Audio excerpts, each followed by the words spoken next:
Hello everyone. तो क्या आप भी नेक्स्ट ड्रॉप लेने के लिए सोच रहे हैं आफ्टर रीनीट? और अगर आप ऑनलाइन अपनी प्रिपरेशन कर रहे हैं तो क्या आपका ड्रॉप लेना सही है? और क्या नेक्स्ट ड्रॉप हमारे लिए सही होगा, हम सब एस्पिरेंट्स के लिए? आज इस वीडियो में हम इसी टॉपिक पे डिस्कस करने वाले हैं, बहुत कम्प्लीटली रियलिटी चेक करने वाले हैं। तो चलिए शुरू से शुरू करते हैं।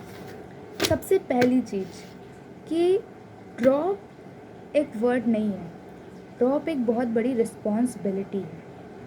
और अगर मैं बात करूं ऑनलाइन स्टूडेंट्स की जो ऑनलाइन रहकर अपनी प्रिपरेशन करते हैं, तो मैं उन लोगों के लिए सिर्फ़ और सिर्फ यही सजेस्ट करना चाहूँगी कि ड्रॉप लेना फॉर ऑनलाइन मोड ये समय की बर्बादी है।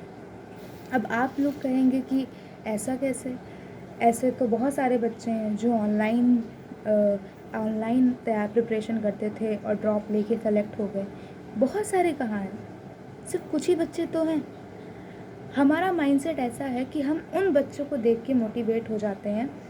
जैसे कि मान लीजिए कोई फिज़िक्स वाला ही किसी बच्चे का कोई शॉर्ट्स दिखा रहा है, कोई रील दिखा रहा है, उसके फिज़िक्स वाला की कोचिंग से किसी बच्चे का सिलेक्शन हुआ है। जैसे बहुत सारी ऐसे रील देखते हैं कि मोमोज बनाने वाली बेटी का सिलेक्शन हो गया ऑनलाइन बैच से पढ़ के, या फिर और भी कहीं से ईटागारा करने वाले बच्चे का सिलेक्शन हो गया, मज़दूरी करने वाले बच्चे का सिलेक्शन हो गया नीट में, सिर्फ़ और सिर्फ ऑनलाइन बैच से। तो कहाँ बहुत से बच्चे हैं, वही एक बच्चे की रील, वही एक बच्चे का वीडियो शॉर्ट में कर करके 10-15 बार वही एक बच्चे की कहानी में बताई जाती है। वही एक बच्चा डिफरेंट प्लेटफॉर्म पे डिफरेंट चैनल्स पे दिखाया जाता है। कहाँ बहुत से बच्चे हैं, सिर्फ 1% तो सिलेक्शन रेट है ऑनलाइन से। अब आप लोग सोच रहे होंगे कि मैं आपको इतना डिमोटिवेट क्यों कर दे रही हूँ। डिमोटिवेट तो बिल्कुल किया ही नहीं जा रहा है। बात है रियलिटी की, कि अगर आप ऑनलाइन प्रिपरेशन कर रहे हैं और आप ये सोच रहे हैं कि मुझे नेक्स्ट ड्रॉप लेना चाहिए, मैं एक और ड्रॉप लेके देख लेता हूँ, तो मैं सबसे पहले आपको अवेयर कर दे रही हूँ, ड्रॉप है, मजाक नहीं। अगर आपको ऐसा लगता है कि आप सारी चीज़ों को मैनेज कर सकते हैं, क्योंकि मैंने देख लिया ना, मैं भी बैठी रही 1 साल घर पर, सोचा था कि पीडब्ल्यू की बैच लूँगी, प्रिपरेशन करूँगी, everything around in my mind. But हुआ क्या? सिचुएशन मैंने जैसे सोची थी वैसी थी ही नहीं। मैंने सोचा था आराम से पढ़ाई करेंगे 1 साल एंड क्वेश्चन प्रैक्टिस करेंगे, बहुत सारे क्वेश्चंस लगाएंगे, क्वेश्चन पेपर्स लगाएंगे, एकदम शिद्दत से बैच को फॉलो किया जाएगा। बट ऐसा कुछ भी नहीं हुआ, क्योंकि मम्मी की तबीयत ख़राब हो गई, घर के वर्क्स आ गए, इतनी सारी प्रॉब्लम्स सराउंडिंग में हो गई, इन्वायरमेंट में हो गई, कि सारे के सारे जो सपने थे वो धरे के धरे रह गए। मैं इसीलिए ऑफलाइन मोड को बेस्ट मानती हूँ। अगर आप ऑफलाइन में हैं और आप ड्रॉप लेना चाहते हैं then it's really good for you, क्योंकि ऑफलाइन में बच्चे घर से दूर रहते हैं, उनको फैमिली से कोई मतलब नहीं होता है, और सारी चीज़ें उनकी सारी चीज़ें गाइडेंस के अकॉर्डिंग चलती है। प्रॉपर एक वे होता है, उसके अकॉर्डिंग वो काम कर रहे होते हैं।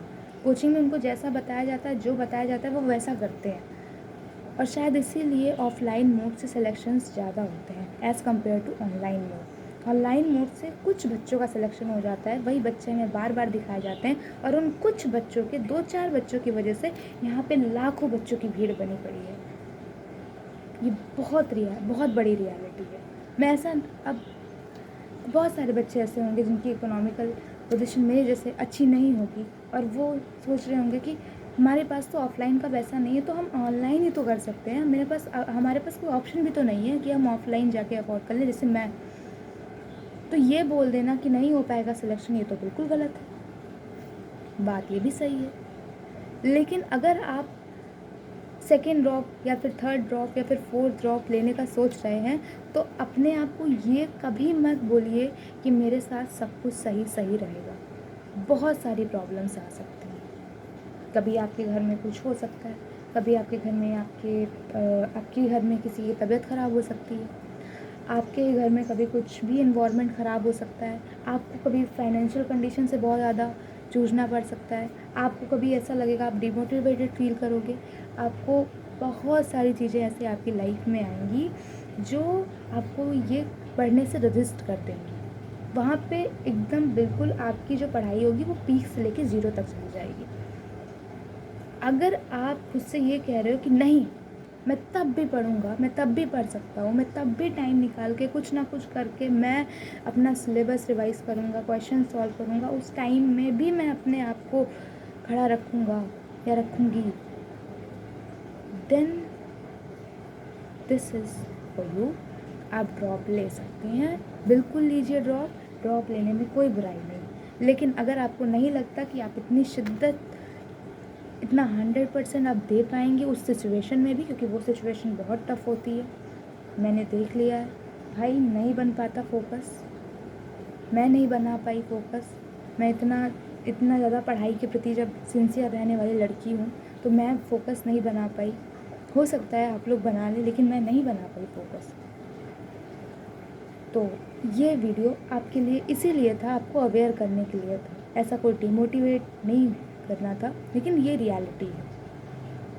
और दूसरी सबसे बड़ी चीज़ ये कि आप पार्शियल ड्रॉप भी तो एक अनदर ऑप्शन होता है। बहुत सारे लोग पूछते हैं कि हम पार्शियल ड्रॉप ले सकते हैं, then yes, partial drop is another good option. लेकिन उसमें भी एक प्रॉब्लम आती है कि आप अपनी ग्रेजुएशन को और अपनी पढ़ाई को बैलेंस कर पा रहे हैं कि नहीं कर पा रहे हैं। एंड ऑलमोस्ट बीएससी का सिलेबस नीट से टैली करता है, तो ये अच्छा एक ऑप्शन रहता है कि आपके हाथ में एक डिग्री आ जाएगी, आप ग्रेजुएट हो जाओगे तो आप सेकेंड अनदर एग्ज़ाम के लिए एलिजिबल हो जाओगे, या फिर आप जॉब के लिए एलिजिबल हो जाओगे, क्योंकि आजकल तो जॉब भी डिग्री दिखाने के बेसिस पे ही मिलती है। चाहे आपको एक्सपीरियंस हो या ना हो, आप एक बार डिग्री दिखा देते हो तो लोग थोड़ा सा एश्योर हो जाते हैं, तो वहाँ पे आपको जॉब मिलने में आसानी होती है।